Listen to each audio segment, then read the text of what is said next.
the 28 verses that are in Hebrews chapter 7, and I have to do it in 20 minutes. And somebody's checking on the app to see if we're live streaming, if it's going straight to the app, or if it's going to show up afterwards. All right, let's start in verse number 1. We'll read down through verse number 4 to get the first section, and then we'll keep plodding away down through the chapter.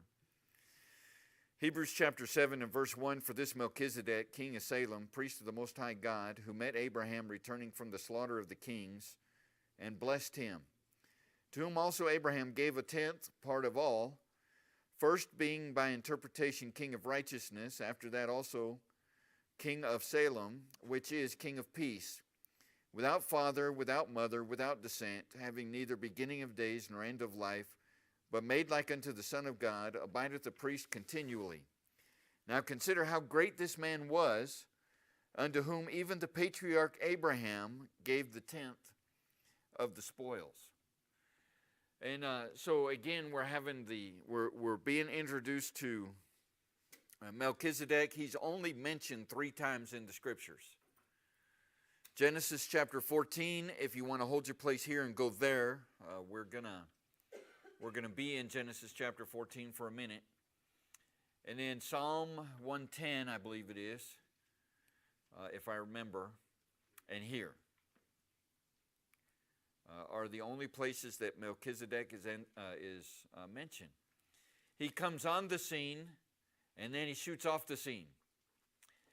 And we see here in verse number 3, without father, without mother, without descent, having neither beginning of days nor end of life. There's no genealogy ever given of Melchizedek.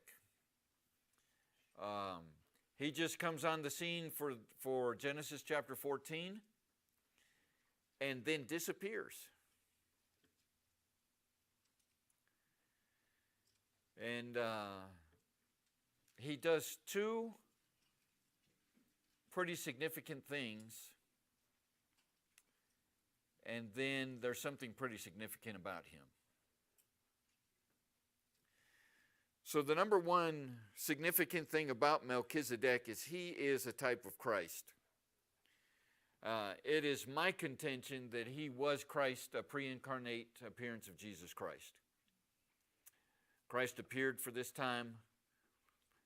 Abraham recognized who he was. We're going to get to this in just a minute. Recognized who he was and then paid him tithes. And that's one of the pretty important things that Melchizedek did, was he received the tithe from Abraham. Moses hasn't showed up yet. The law hasn't showed up yet. And the priests under the law could, and it was part of their job was to receive the tithes. And here's Melchizedek, who's a king and a priest. And Abraham recognizes that. And Abraham pays him tithes, and Melchizedek receives them. Why? Well, if he's a pre-incarnate appearance of Jesus Christ, who's the author of the scriptures? And who knew what he was going to write in the law when Moses showed up? He did.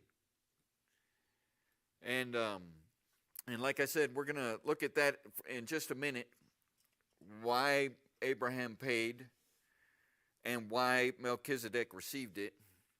But in Genesis chapter 14, he also does something else that's pretty significant.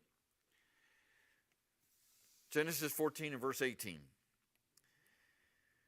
And Melchizedek, king of Salem, brought forth bread and wine, and he was a priest of, and then what's those next several words? The Most High God. He gives us a brand new word for God.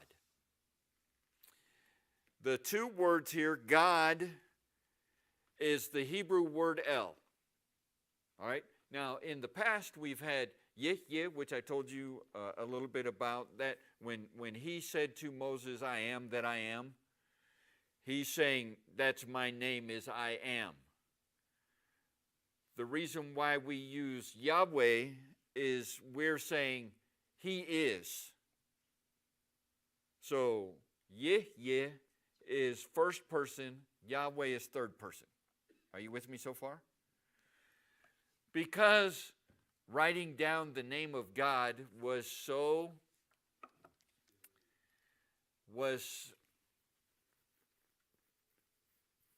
it's not frowned upon, but they won't do it. So what they do is they came up with Adonai as another word for God, which was a little more tolerable for them to write. As a matter of fact, when I have to parse out Yahweh or Yahweh or anything like that, I have to go back to Adonai, how that is spelled and how all the vowels and everything work with that, and apply it to these letters. It doesn't make any sense to me yet. I'm like, why are you doing that? That's not what you're supposed to do. And that's the reason why. So we've seen Elohim, Yahweh, Adonai. Now we've got, in Genesis chapter 14, a new one. We've got El, and then the Most High is Elyon.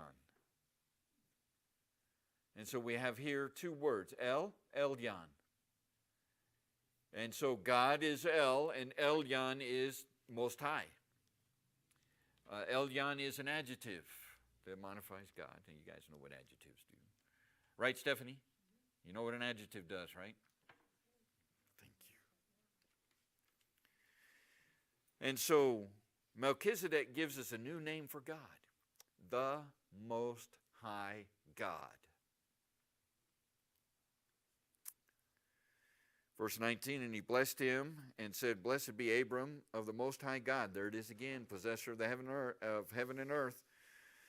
And blessed be, and there it is again, the Most High God, which hath delivered thine enemies into thy hand, and he gave him tithes of all. And Melchizedek received those, because again, he was a priest. All right, come back to Hebrews chapter 7. Any questions about Genesis 14 and those verses there? The three things that happened there: Melchizedek being a king and a priest, receiving tithes, and giving us a new name for God. All right, Hebrews chapter 7 and verse number 5.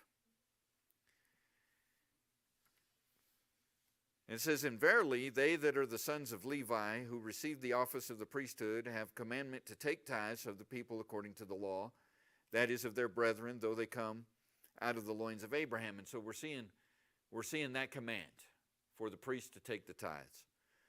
Verse number 6, but he whose descent is not counted from them received tithes of Abraham, and blessed him that had the promises. Now, what tribe did the priest come from? Moses' priests. Yeah, they came from the tribe of Levi. What tribe did Melchizedek come from? Because there weren't any.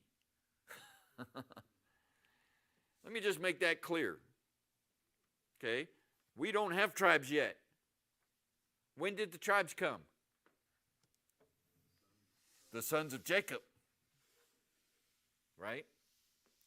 And so we don't have tribes yet. And so we don't know. But look at what it says again in verse number 6. It says, but he whose descent is not counted from them received tithes of Abraham. And so Melchizedek is not from the tribe of Levi. Not from the same tribe that the Aaronic priests are. That's the Aaronic. Okay, when I say Aaron, it's not error, it's Aaron. Okay, sometimes it took me a while to get that when I would hear that. Verse number 7, and without all contradiction, the less is blessed of the better. That's kind of a strange verse to be thrown in the middle of that, isn't it? So who's better, Melchizedek or the priesthood?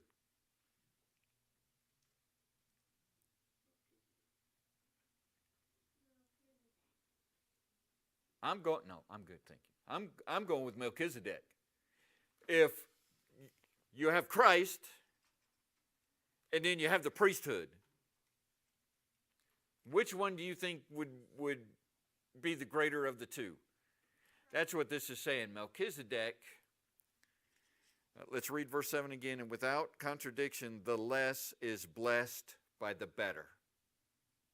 All right, so the priesthood was blessed because of Melchizedek. Verse 8, and here men that die receive tithes, but there he receiveth them, of whom it is witnessed that he liveth. How can Melchizedek still be alive? Well, if he was a pre-incarnate appearance of Jesus Christ, is Jesus still alive? Verse 9, and as I may so say, Levi also, who receiveth tithe, paid tithes in Abraham. How can that happen? If Levi hasn't been born yet, and if the priesthood hasn't been started yet, how did the tribe of Levi that receives tithes later on pay tithes in Abraham? How'd that happen?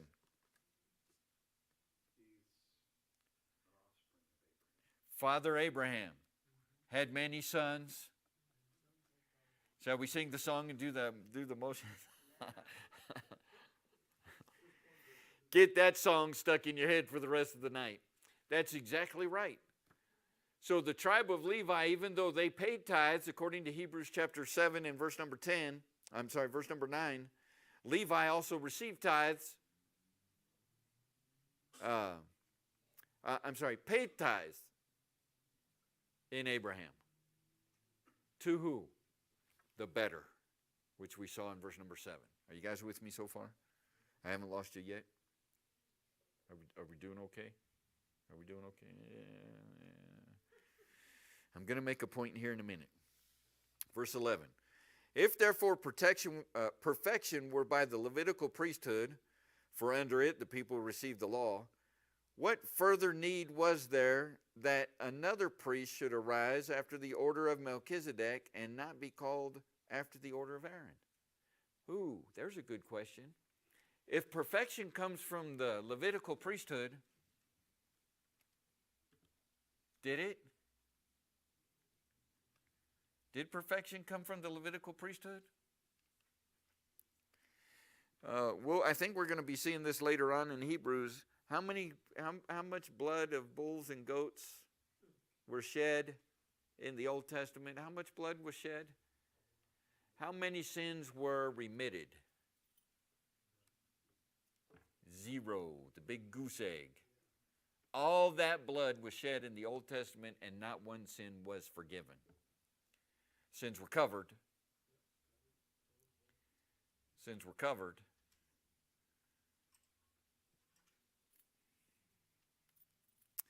So perfection, did it come by the Levitical priesthood? It did not. So what further need was there of another priest, Melchizedek? What was the need for that? Well, if Christ was Melchizedek, do we get forgiveness of sin through the sacrifice of Jesus Christ? Absolutely, we do. Verse number 12, for the priesthood was being changed. There is made a necessity a change. There is made of necessity a change also of the law. If the priesthood couldn't do it, but a priest after the order of Melchizedek could, does that mean we have to change the law? Do we stop sacrificing bulls and goats and start sacrificing one?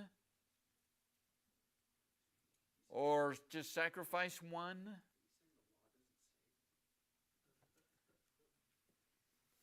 I'm not. Paul is.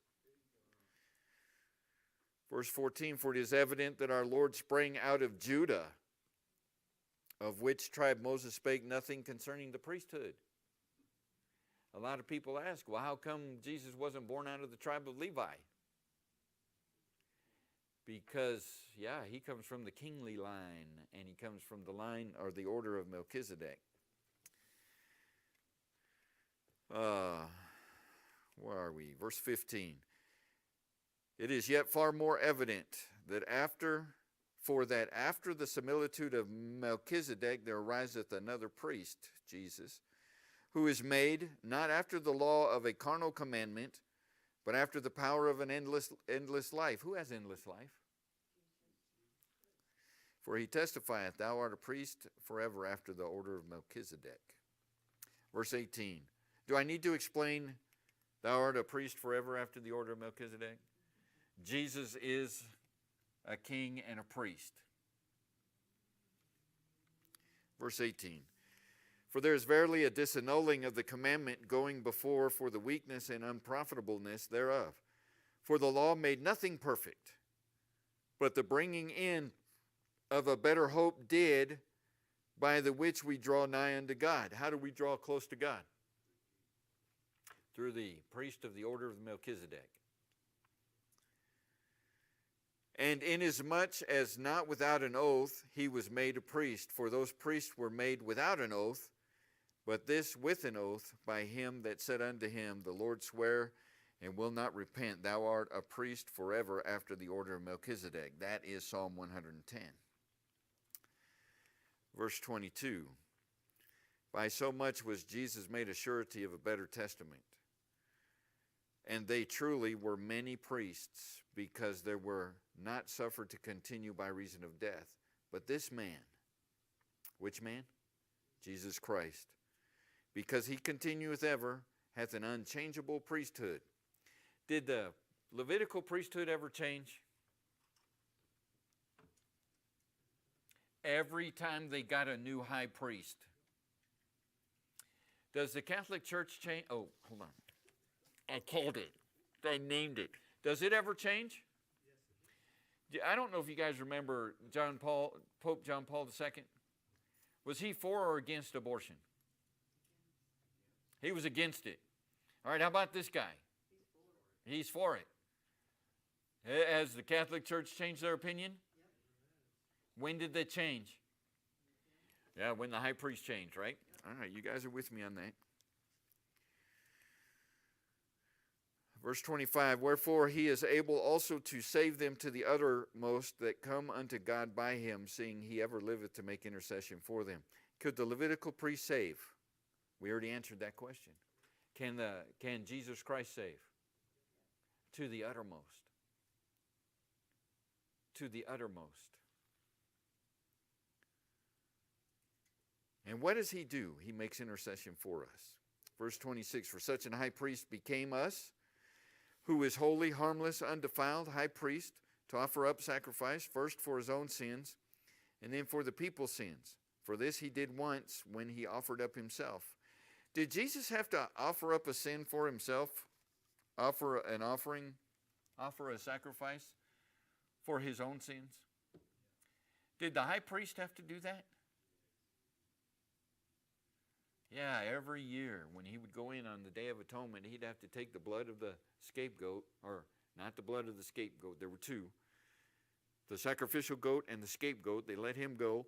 He had to take the blood of the sacrificial goat in there and sprinkle it on the mercy seat. And first ask for forgiveness for himself and then ask for forgiveness for the people. But Jesus didn't have to do that. Verse 28, for the law maketh men high priests which have infirmity.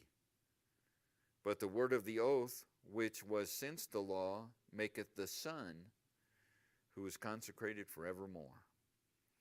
So which priesthood is better?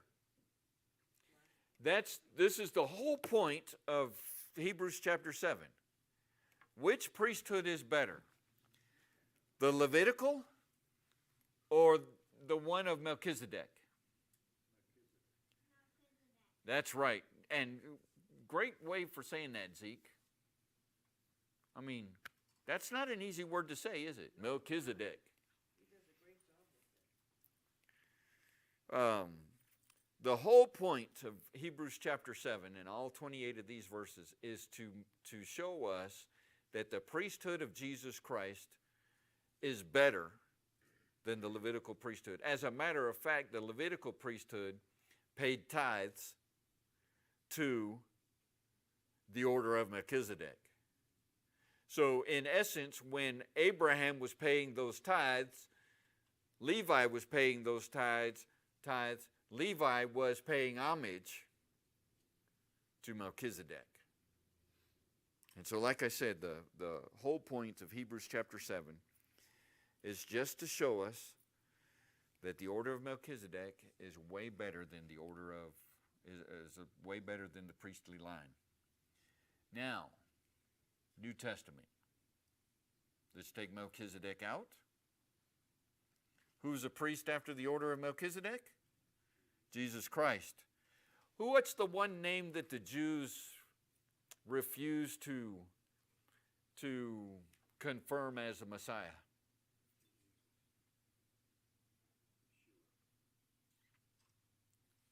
The one that came that's better than their law.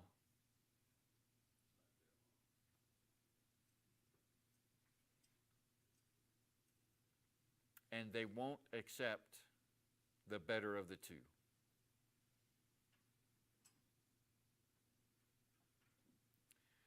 Let me illustrate it this way. I've got a brick of gold and a brick of lead. Which one's better? Gold. Good job, Zeke. Why is gold better? Because you can cut it into money and buy stuff with it. There you go. How much is an ounce of gold worth, Zeke? 1 cent. No. It's like a whole bunch of cents. I think it, well, the last I heard was 1,600 an ounce. 17 something now an ounce. $20,000. How many ounces are in a brick? Have you ever seen a brick? Have you ever seen, like on a movie, somebody pick up one brick? It's like, ugh. Right? So at least, what, 20 pounds? Let's just go 10 pounds. How many ounces are in a pound? All right, 16 times 1,700. A hepa times 10. All right, now, how much is an ounce of lead worth? Well, I can buy, a round. It's got about an ounce of lead in it for $1. 70 cents a round.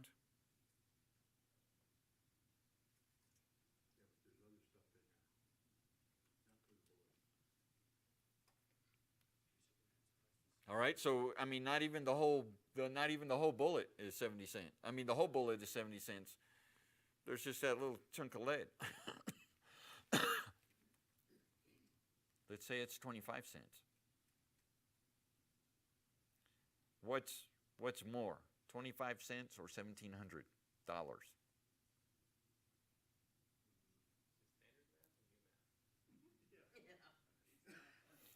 Do you see the choice? Now, which one would be better? The gold. Do you see the difference between the order of Melchizedek or Jesus Christ and lead?